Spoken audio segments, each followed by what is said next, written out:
오늘 세상을 살아가는 사람들의 모든 삶을 분석해 보면 그 사람이 추구하고 있는 것이 무엇인지에 대하여 그것을 알 수가 있습니다. 그리고 그가 지금 하고 있는 그 일을 통해서 그가 무엇을 사랑하고 있는가를 알 수가 있어요. 예를 들어서 알코올 중독자들은 자기 스스로도 자기가 이렇게 알코올에 중독되어 가지고 이렇게 살아가는 게 너무나 싫습니다. 그리고 그 사람도 가족을 사랑 안 하는 것이 아니라 가족을 무척 사랑하고 또 성실하게 살고 싶은 마음도 있습니다. 그런데 일단 술이 그 안에 들어가고 그 술 생각이 딱 그 마음에 들어가면 그때부터는 사람이 완전히 다른 사람이 되고 그 삶의 우선순위가 막 바뀝니다. 그를 움직이고 있는 것이 지금 무언가를 보여주고 있고 그가 사랑하는 것이 무언가를 알 수가 있어요. 옛날에 우리나라 사람들은 일 중독이란 말이 뭔 말인지 잘 몰랐지만 요사이는 이제 아마 내가 일 중독에 걸린 것 같아 하는 사람들이 많아졌어요. 이 일 중독자들 아주 절대 놀 줄 모르고 생각도 하지 않고 그러죠. 그러면 그런 사람은 자녀를 사랑 안 하느냐? 자녀를 진심으로 사랑합니다. 사랑한다고 생각하고 있습니다.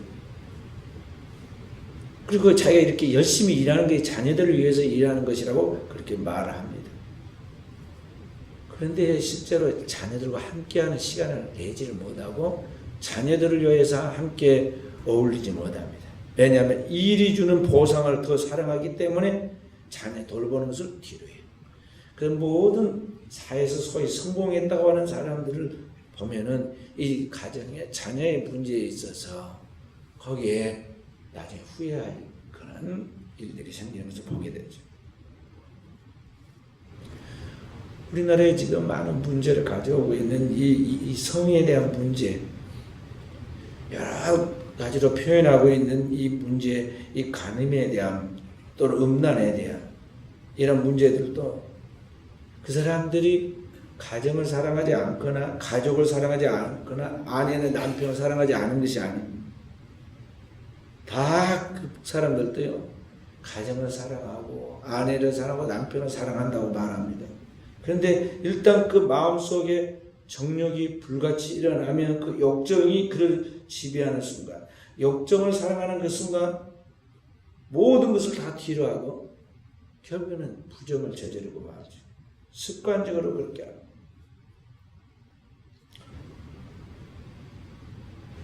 그러니까 진짜 우리가 뭘 사랑하는가, 그 사람이 추구하고 있는 걸 보면은 진짜 사랑하는 게 뭔가를 지금 보여주고 있다는 거죠. 우리 그리스도인들도 마찬가지입니다. 우리 그리스도인들이 하나님을 사랑 안 합니까? 모든 그리스도인은 다 하나님을 사랑한다고 생각하고 나는 정직하게 살려고 한다고 말합니다. 그런데 어떤 딱 결정적인 계기가 옵니다. 어떤 이익의 문제, 어떤 명예의 문제, 어떤 것에 대하여 지금 자신이 뭔가에 대하여 추구하는 것이 딱 그 속에 들어가면, 욕심이 들어가면 성경에 대한 하나님의 교회에서 배우고 가르치고 받았던 모든 것들을 다 뒤로 제쳐놓고 자기 욕심을 따라서 생각하고 행동해버리죠. 그리고 다른 모든 것은 그것을 합리화하는, 그럴 수밖에 없었다고 그렇게 하면서 자기를 합리화하고 나아갑니다. 마치 구약 성경에 보면 사울 왕이 하나님을 사랑하고 선지자 사무엘을 사랑하고 그를 통하여 나오는 하나님의 말씀은 사랑 같았지만 일단 백성들과 함께 전쟁터에 나아가서 그 백성들이 요구하는 바를 들어주지 않으면 자신이 추구하는 그 권력에 대하여 왕으로서의 그 권력의 위치를 차지하기가 불안하다고 느꼈을 때 그가 하나님의 말씀을 혼합해가지고 사람의 생각과 하나님의 말씀을 혼합해서 거기에서 하나님께도 가져와서 헌금하고 자신들도 필요한 것을 욕심을 채우겠다고 그렇게 하나님의 말씀을 변질시키죠. 그렇게 하다가 하나님께로부터 책망을 받고 왕의 자리에서 이제 끊기게 되는데, 이런 것들이 오늘 우리의 삶에 있다는 것이죠.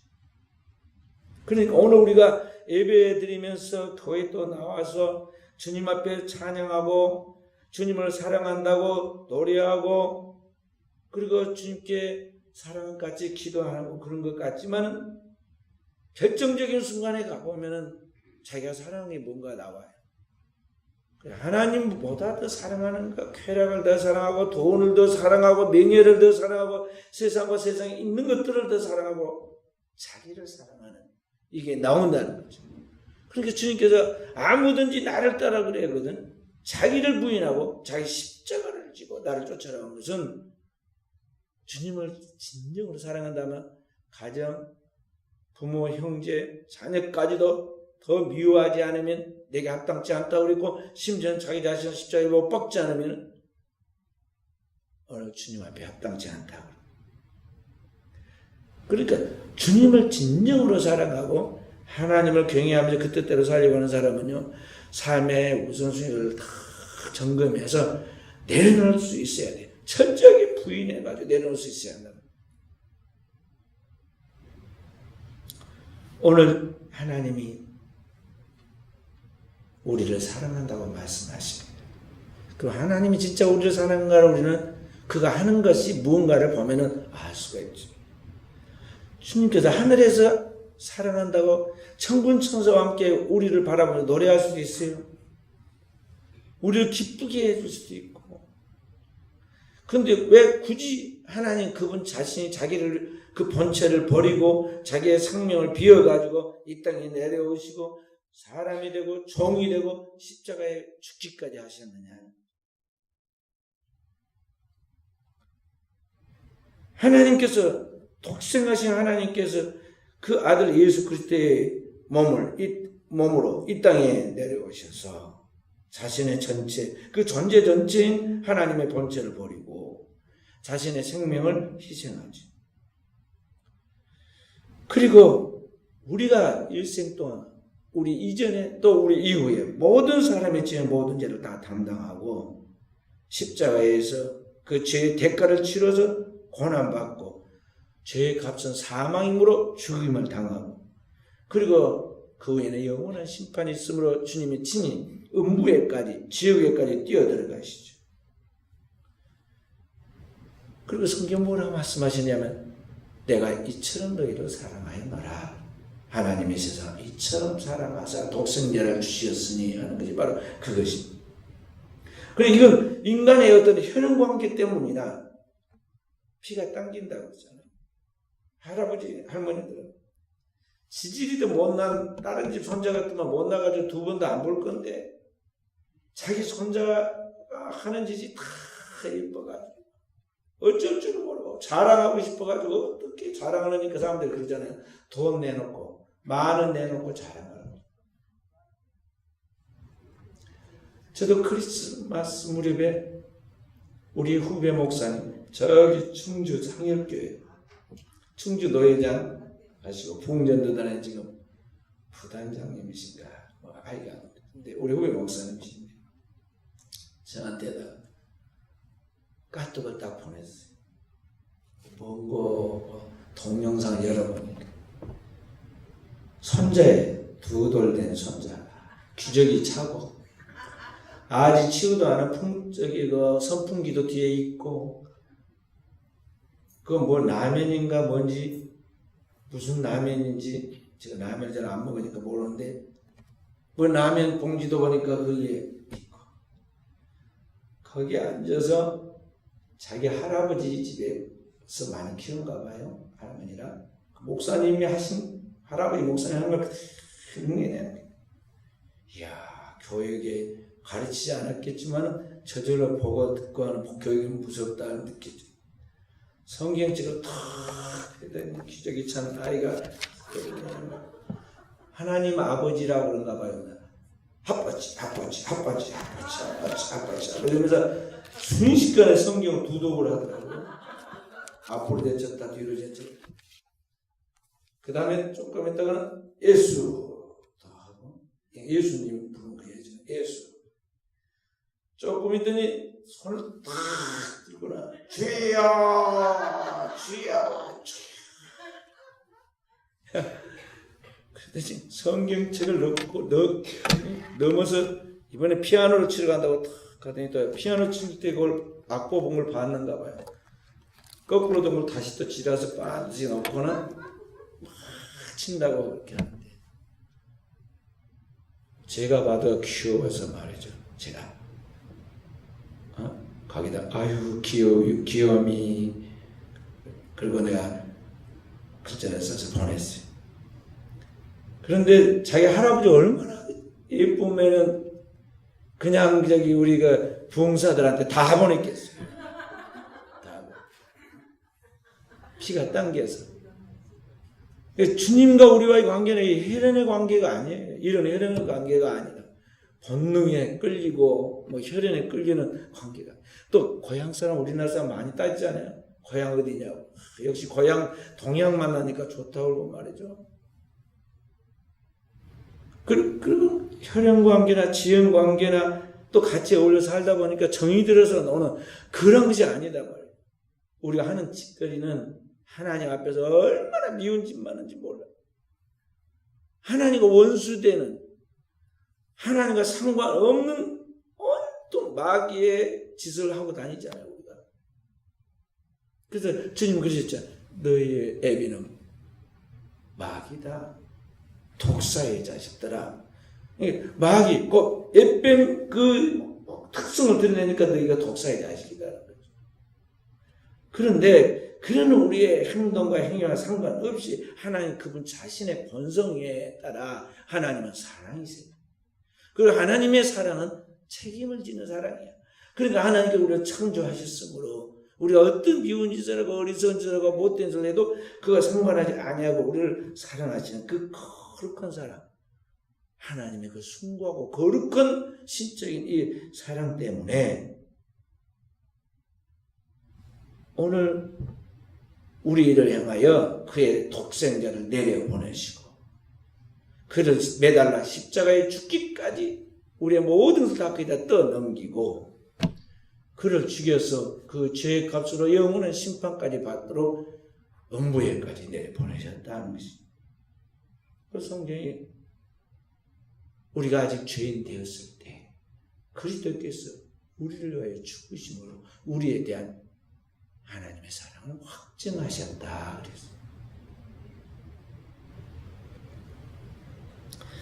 그래서 오늘 이와 같은 우리가 전에는 어둠 속에 있었지만 죄악의 그 어둠에 완전히 지배받아 살았지만 이제는 그리스도 예수를 영접하고 그리스도 예수의 피로 정결케 되어 새로운 피조물이 된 지금은 이제는 주 안에서 빛이라 빛의 자녀들처럼 향하라 그랬어요.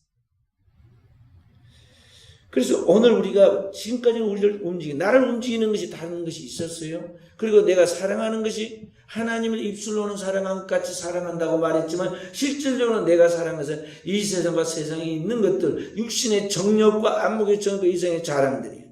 그리고 세상적이고 정욕적인 것들에 대하여 완전히 지배받아 끌려다녔지만 이제 그리스도의 진정한 하나님의 빛을 받고 진리의 빛을 받고 그 사랑을 알고 그 사랑이 성령으로 부음받아서 새로운 하나님의 자녀가 된 사람으로서 오늘 우리는 하나님의 자녀, 그 빛의 자녀된 자로서 이제는 빛의 자녀들처럼 행하라고 했어요. 하나님의 자녀로서의 그리스도가 참 빛인 거지 우리가 그리스도의 그 빛된 삶을 우리의 삶에 그대로 실천하라는 것이죠. 하나님의 사랑으로 이 세상을 치유하는 세상의 빛이 되라는 그런 말씀입니다. 그래서 사랑하는 성도는 여러분 가지가 이제 오늘 밤에 생각해 볼 것은 어떻게 우리가 그러면 이 세상에 살아가는 삶 속에서 이와 같이 주님이 그의 생명의 빛으로서 이 세상을 어둠에 있는 우리를 살려낸 것 같이 우리가 세상에 있는 영혼들을 치유하여 살려낼 것이냐 하는 것입니다. 우리 교단이 중심이 되어서 만든 한국 기독교 사회봉사회라는 그런 봉사단체가 있습니다. 우리 교회는 사회봉사부 총무로 있었던 이승열 목사님이 지금 거기에 사무총장으로 활동을 하고 있는데요. 지금 그 한국 기독교 사회봉사에서 이 아시아 쪽에 아주 낙후되고 어려운 이 미얀마 지역에 가서 봉사활동을 하고 있어요. 이 미얀마에 우리가 잘 아는데 이 로힝야 쪽이라는 쪽이 있어요. 로힝야 쪽. 유일한 이 미얀마의 무슬림 부족인데요. 미얀마는 우리가 잘 아는 이 불교 국가입니다. 불교 국가인데 이 이슬람교를 믿는 그런 무슬림족들 거기에 있으니까 이 핍박이 심해요. 그래서 이 미얀마 정부군과 경찰들이 거기에 있는 사람들을 막 대량 학살도 하고 방화도 하고 강간도 하고 그렇게 해서 죽은 사람이 9,500명이 넘어요. 그리고 난민이 국경을 넘어서 다른 옆에 나라 가서 있는 난민들이 120만 명이에요. 120만 명 광주 숫자만큼 될 만큼 그렇게 많은 숫자입니다. 그들이 지금 난민촌에서 생존을 위해 목숨을 부지하려고 얼마나 몸부림을 치는지 몰라요. 그들 중에 우리 지금 아까 우리 한국 기독교 사회 봉사회에서 일부가 가가지고 거기 양 부모가 다 학살을 당해가지고 고아가 된 아이들 180명을 돌보고 있어요. 그들에게 한국의 동요도 가르쳐주고 교회 복음성가도 가르쳐주고 예배도 하면서 그렇게 지금 활동하고 있는 것을 한국교회가 보고를 했어요. 그러니까 일부분의 이야기죠. 우리나라가 지금 전 세계에 무슨 재난의 문제가 벌어지면요, 제일 먼저 우리 한국 교회 사회봉사 단체가 달려갑니다. 우리 교단에만 또 예를 들어 어디서 지진이 났다, 인도네시아 이번에 또 뭐 지진 나고 뭐 났다, 뭐 우리 교단 9,069개의 교회가 있는데 내가 각 교회에다가 노예별로 해가지고 사회봉사헌금을 거둬요. 그래가지고 20억이 됐든 30억이 됐든 모으면은 바로 가서 구제합니다. 국가가 하지 못하는 것을 지금 교회들이 하고 있죠. 그래서 우리 가만히 생각해 봐야 돼요. 오늘 하나님의 말씀 속에서 주님께서 우리에게 천국에 들어갈 양과 같은 자, 또 들어가지 못하고 거기에서 염소처럼 양처럼 멀리서 보면 똑같은 것 같은데 가까이 보면 염소잖아요. 염소. 비슷한 과인데 다르다는 거죠. 이 구분을 하면서 누가 그때 아버지 창세전부터 준비된 아버지의 나라에 들어갈 양과 같은 자인가를 이야기하는데 무슨 큰 일 많이 하고 유명해서 방송에 나오고 뉴스에 나오고 어디에 뭐 기록이 된 사람이 아니다고 그랬어요.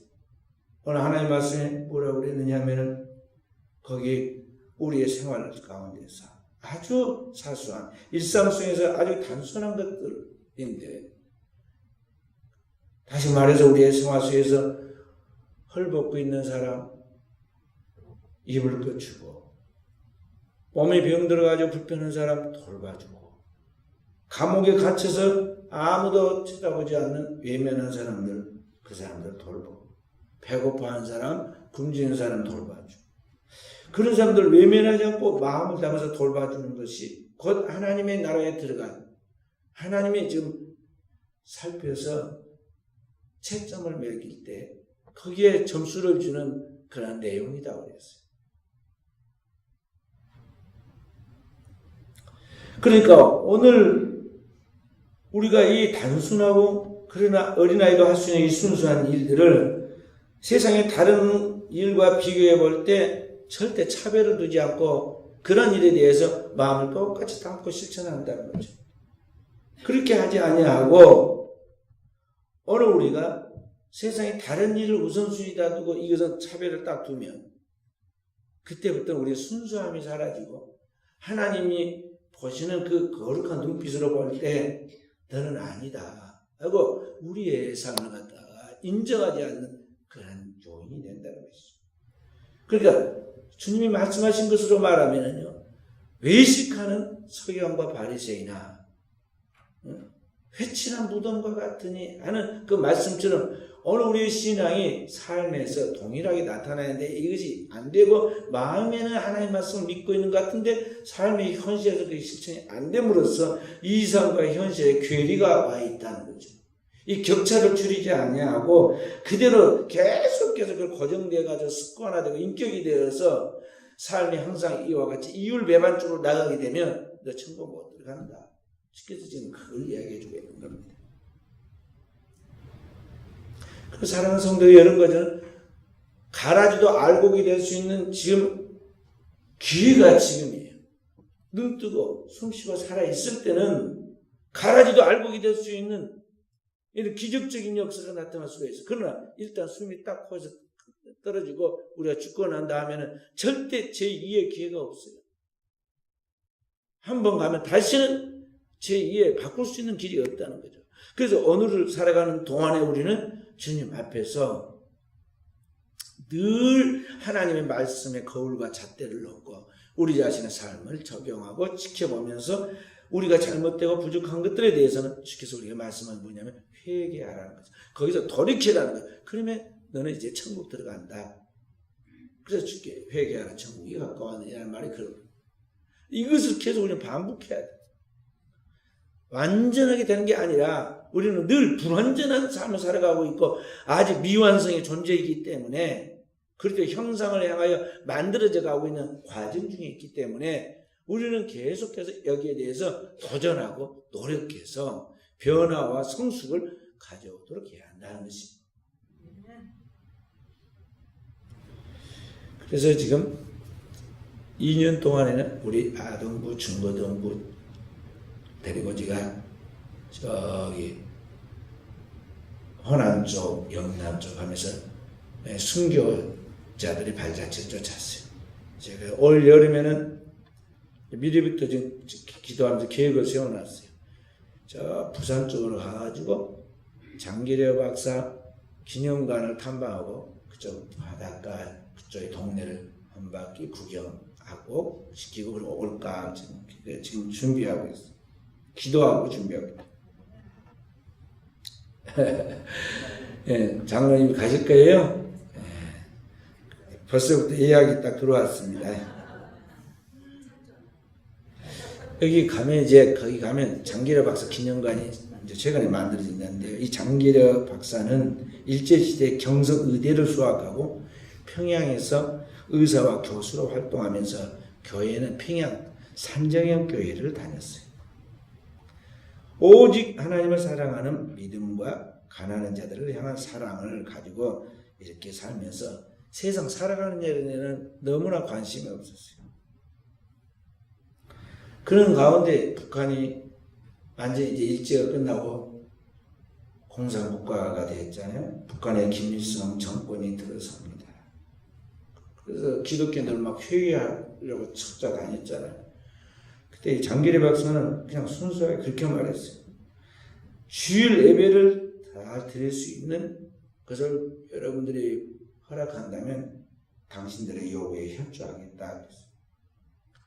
그러니까 이 장기려 박사가 소문난 사람이기 때문에 북한의 정권이 평양 산정의 교회만은 예외로 둔다 하고 신앙의 자유를 주고 그 조건을 수락했습니다. 근데 얼마나 여러분이 순수하고 원칙대로 하는지 말이죠. 한 번은 북한의 주석이라 있었던 김일성이가 맹장이 터져가지고 수술을 해야겠어요. 그래서 급히 들어와라고 했습니다. 수술해야 한다. 그러니까 그가 뭐라고 하냐면 지금 주일날이라 예배드려야 하니까 예배 끝나고 한다고 그랬어요. 지금 누가 부르는 거예요? 완전히 독재자가 이게 만약에 그때 말 안 들으면 목숨이 왔다 갔다 하는데 말이죠. 예배 드리니까 예배 끝나고 한다. 예배 끝나고 가보니까 이미 러시아 이 소련 의사가 와가지고 수술을 하고 있었어요. 총각을 놔두는데 안 오니까 이제 소련 의사를 불러가지고 수술을 하고 있었습니다. 한 번은 또 김정일의 친모 누구예요? 김정숙인가요? 그분이 또 이제 아파서 수술한 적이 있었는데 수술을 잘 해가지고 낫게 했더니 김정일이가 이 장계래 박사의 그 가족들 은인이라고 잘 챙겨줬어요. 그렇게 잘 챙겨줬지만 이 북한에서는 온전한 신앙을 가질 수 없다는 것을 판단하고는 이제 장계래 박사가 그 집에 다 데리고 못 오고 차남만 데리고 월남에서 내려옵니다. 남한에 내려와서도 성경 말씀대로 살기 위해서 재혼도 안 하고 그대로 살면서 어려운 이웃들을 하나님의 사랑으로 돌보죠. 매일 아침 예배를 드립니다. 예배 드릴 때 북한에 두고 온 가족들을 위해서 기도하죠. 그 사람들이 물어봅니다. 그러니까 그가 이렇게 말했어요. 내가 여기서 가난한 이들을 돌보면 하나님이 누군가를 통해서 북한에 있는 우리 가족들도 돌봐주시지 않겠습니까? 어떻게 그렇게 가난한 사람들을 그렇게 성실껏 돌보느냐 그러니까 그렇게 이야기했어요. 과연 그의 바람대로 북한에 있는 가족들이 북한에서도 잘 지냈어요. 장계래 박사의 형제가 6남매인데 그 6남매가 낳은 자녀들이 17명이고 그 17명의 그러니까 조카들이죠. 자식과 조카들인데 그 17명 중에 11명이 의사였어요. 그리고 나머지도 의료계와 교육계에서 종사하고 있었어요. 더 놀라운 것은요. 이 장 박사가 데리고 온 차남 장가용이라는 사람은 서울대 의대 교수로 있었는데 사랑의 장기기증운동본부 본부장으로 많이 노력해서 공헌을 했어요. 지금은 죽었어요. 그리고 이 장가용의 이제 아들, 그러니까 장 박사의 손자죠. 장여구 역시 교수로 활동하면서 블루크로스 의료봉사단이라는 봉사단의 단장으로서 내외적으로 소외계층의 의료 선교를 앞장서고 있어요. 그리고 이제 이 장여구 교수의 아들, 그러니까 장 박사의 증손자죠. 증손자는 지금 중앙대학교 의대생으로 의료선교에 지금 적극 동참하고 있어요. 4대가 예수님의 가르침을 따라서 가난한 자들을 위하여 섬기는 믿음의 명문가를 이루고 있다는 거죠. 세상에 그리스도를 보여주는 삶을 사는 거죠. 돈을 많이 벌고 성공할 수 있고 뭐 세상적으로 명예를 가질 수도 있고 뭐 다 할 수 있는데 그런 스타일로 한 것이 아니라 그리스도인으로서 그리스도인답게 그리스도가 걸어간 발자취로 그대로 따라가는 거죠. 자기 서 있는 자리, 자기가 받은 재능과 자기가 받은 그런 은사를 따라서 그렇게 나가는 겁니다. 근래에 나온 책 중에 그 청년 바보우사라는 책이 있어요. 그 청년 바보우사. 예수님을 믿고 예수님이 걸어가신 흔적을 따라 살다가 이 세상을 떠난 진정한 그리스도인 안수연이라는 젊은이가 쓴 글들을 모아놓은 책인데요. 이 안수연은 고려대 의대를 나와가지고 이제 막 의사로서 이 잡혀가는 자리를 잡아가는 그런 신실한 그리스도인인데 얼마나 의사로 있으면서 그리스도를 보여주려고 힘을 썼느냐면요. 자기가 딱 담당한 환자들은 낮에 진료하는 걸로 끝나는 게 아니라 밤에 또 한 번 가가지고 찾아가서 한 번 기도를 해줬어요. 의사가. 그리고 그 돌보는 환자 중에 죽으면 그 사람이 이제 세상을 떠나면 단정한 옷차림으로 다시 장례식장에 찾아가서 그 유족을 위로해 주셨어요. 백혈병이 걸린 소년의 집에 가서 생일을 축하해 주고 또 병원 업무가 끝나면은 새벽이 됐든지 어느 때든지 교회에 자기가 돌보는 교회 지체들의 집에 가서 지나가면서 우체통에다가 자기가 좋아하는 책이나 CD나 이런 것들을 딱 넣어주고 문자를 딱 나가입니다. 그리고 주말이면 그가 다니는 교회, 영락교회였는데요. 영락교회 의료부에, 선교부에 들어가서 영락교회 의료 선교부와 함께 의료봉사를 했어요.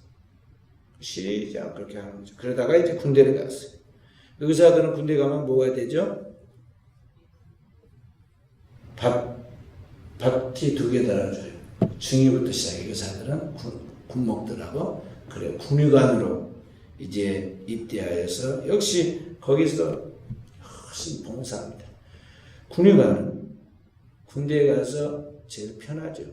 유교 훈련도 받지 않아요. 그런데 일부러 그런 병사들과 함께 어울려고 유교 훈련 같이 들어가 가지고 행군하고 그들과 함께 활동합니다. 영창에 갇힌 사고부장들, 그 군인들 중에서 좀 사고치고 그런 군인들 다 무시할 때 영창에 같은 병사들 찾아가서 기도해주고 선물 책 사가지고 선물해주고 위로해주고 아주 군대에서도 헌신적으로 했어요. 세상에서 가장 대우받을 수 있는 직업인데 그런 누림을 받기보다는 남을 위하여 희생하는 삶을 선택한 거죠. 그래서 늘 주변에 외롭고 소외된 사람들을 자기가 할 수 있는 최선을 다해서 헌신했어요. 그러다가 이 군의관이 군대에서 복무하는 중에 험하게 의사가 이상하게 병에 걸려 죽었어요. 뭔 병에 걸리냐면 군대에서 제일 위험한 거냐 맨날 풀밭으로 쏘다니다 보니까 거기서 유행성 출혈열이 감염됐어요. 그래가지고는 갑자기 세상을 떠났는데 그때 나이가 몇 살이냐면 33살이었어요. 그렇게 예수님을 사랑하고 예수님의 사역을 따라가려고 하더니 결국에는 그 흔적을 따라 살다가 예수님이 떠난 그 시간, 그 날짜에 맞춰서 그도 세상을 떠나 예수님 곁으로 갔다는 거죠. 33살밖에 안 된 청년이 죽었는데 그의 장례식장에 사람이 몇 명이 왔냐면 4,000명이 왔어요. 4,000명이 넘게 왔어요. 전문객들. 전부 다 누구냐면 그가 사랑을 베풀어줬던 사람들, 의사, 간호사들, 병원 직원들, 교회 선후배들, 군인들, 식당 아줌마, 매점 앞에 구두 닦는 사람, 다양한 사람들이 다 와서 그의 죽음을 애도하고 위로했어요. 그래서 오늘 사랑하는 성도 여러분, 여러분과 제가 언젠가는 이제 우리가 태어났으니까 갑니다. 순서 없이 가요. 그런데 오늘 우리가 생각해야 돼요. 내가 지금까지 무엇을 위하여 살았는가? 내가 사랑하는 것이 도대체 무엇이었는가? 진짜 사랑이 무엇인가? 주님인가? 아니면 내 몸뚱인가? 주님인가? 아니면 나는 어떤 것인가? 살펴봐야 돼요. 그리고 이제 남은 이제부터는 어떻게 살 것인가에 대하여 우리가 남은 삶을 어떻게 살아서 나의 삶에 족적을 남길 것인가. 오늘 제 신학대학교 1학년 때 입학한 동기 목사님 아버님이 별세하셨다. 그래서 조문을 갔다 왔어요.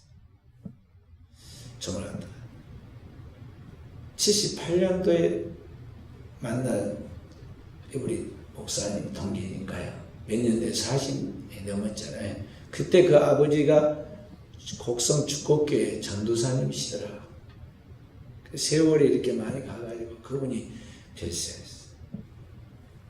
91세.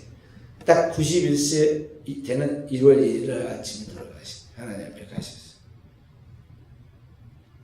그 부인 되는 사모님을 딱 보니까 내가 40년 만에 본 것 같은데 부모님도 잘 안 만나잖아 우리가. 그때 보고 신학교 갈 때 그때 보고 안 봤는데 그때 얼굴이 그대로 남아있어. 신앙 안에 사시니까요.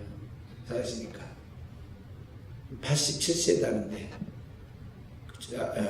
그분이 암 수술인가 뭘 해서 먼저 돌아갈 줄 알았더니 그 목사님 먼저 돌아가셨어요. 91세인데 장수하셨잖아요. 91세. 신앙의 아름다운 흔적들을 봅니다. 아들도 목사, 친구 목사님, 그분도 이제 머리가 백발이에요. 그 다음에 그 아들이 또 목사예요. 그러니까 그 목사님의 손자죠. 손자도 목사. 보름 전에 이제 또 증손자 낳았다고 그래요. 이제 그러니까 그 할아버지 증손자 낳았어. 근데 보지 못하고 갔겠죠. 이제 누워 계셨습니다. 믿음에 그렇게 계보를 딱 두고 신앙 안에서 오늘을 우리가 살아가는 우리는 이 세상 속에서 어둠 아니면 빛이에요. 빛의 자녀들처럼 행하라. 이전엔 너희도 어둠이었지만 이제는 너희가 그리스도 빛을 받아서 빛의 자녀가 되었으니 너희도 빛의 자녀들처럼 행하라. 주님께서 우리를 세상을 치유하는 그런 치유자로 우리를 삼았다는 것이죠. 우리는 이 세상을 더 어둡게 하고 병들게 하는 것이 아니라 오늘을 살아가는 이 세상 속에 우리는 그리스도를 보여주고 참 빛인 그리스도의 빛을 비춰서 세상을 치유하는 자로서 삶을 살도록 해야 한다는 것이죠. 거룩한 믿음의 명문가들을 이루도록 해야 하고 그냥 나만 혼자 잘 믿고 좀 편안해서 좋고 또 뭐 일이 조금 잘 돼서 좋고 그런 것이 아니에요. 우리 옛날 조상들은 고려시대 때도 막 불교 그랬잖아요. 그런 불교. 그 이전에는 무당종교, 무교. 그리고 그 이후에는 유교. 그렇죠. 우리나라 종교들이 있었는데 전부 다 뭐냐면 그런 종교를 통해서 일신의 안녕과 행복을 유지하는 거죠. 즉 당장 자기가 살아가는 삶에서 조금 나아지는 요행을 바라는 그것을 갖다가 바라고 종교를 기원했다. 그래 뭔 일이 왕부터 시작해서 뭐 일이 잘 안 풀리면 절에 가서 공을 들이고 뭐 이런 식이었단 말이에요. 그런 단순한 땜질하듯이 그렇게 신앙을 미신적으로 믿어서는 안 되고 무엇이 이 천지 만물을 창조하신 하나님의 뜻인가에 대한 하나님의 그 창조의 섭리에서부터 시작해서 그분의 그 구속, 그분이 우리에게 베푸신 그 기쁜 그분의 행위에 대한 섭리의 정신이 그 사랑이라는 것. 그리고 그 사랑에 의해서 오늘 우리를 하나님께서 이 땅에 구속했을 뿐만 아니라 하나님의 나라까지 들어가도록 하시는데 그 축복을 오늘 우리 당대로 단지 좀 나아지는 정도가 아니라 자손 만대 영원히 하나님 그 축복을 주시려고 우리를 부르셨기 때문에 우리는 그러한 하나님에 대한 절대 믿음과 소망을 가지고 오늘을 살아가는 사람으로서 우리가 깨어 있어서 내 삶을 하나님께 확실한 빛이 비치도록 우리의 빛을 밝게 해야겠고 우리의 삶을 그렇게 살아가야겠고 어느 우리의 삶을 통해서 그 믿음이 거룩한 유산 또 유전으로서 자녀들에게 나타나게 하고 그들을 통해서 또 그들이 머무르고 있는 직장과 삶의 현장에서 그리스도의 생명의 그 아름다운 영향력과 파동이 나타나게 함으로써 이 어둠의 세상에 하나님의 빛을 비추는 빛의 자녀들로서 열매를 맺도록 해야 한다는 것입니다. 오늘 또 이러한 믿음의 꿈을 성취하는 귀한 종들이 되어지기를 주의 이름으로 축원드립니다. 거룩하신 아버지 오늘도 주의 사랑하는 종들을 축복해 주시고 하나님의 사랑받은 자들로서 또다시 세상에 어둠의 빛을 비추는 빛의 자녀들로서 살아가도록 주께서 명령하시오니 주의 종들을 오늘도 그 거룩한 하나님의 말씀으로 새롭게 하여 주시고 하나님의 성령의 능력과 본능을 부어서 주의 종들 하나님의 뜻대로 살 수 있도록 만드시고 주의 종을 통해서 하나님의 영광이 온 땅 온 누리에 퍼지게 하옵소서. 주님 우리 사랑하는 종들의 가정이 믿음의 견고한 반석에 서게 하시고 주의 백성들의 그 믿음이 자손 만대에 이어지도록 열매 맺도록 축복해 주시고 사랑하는 종들이 그 거룩한 하나님의 꿈을 가지고 기도할 때 믿음 안에서 신앙에 도전을 할 때 주의 백성에게 하나님의 성령의 능력을 충만히 부어주사 오늘도 거룩한 생명을 맺는 하나님의 역사만 있게 하옵소서. 함께 하심을 감사드리며 모든 말씀을 구주 예수님 이름으로 기도하옵나이다. 아멘.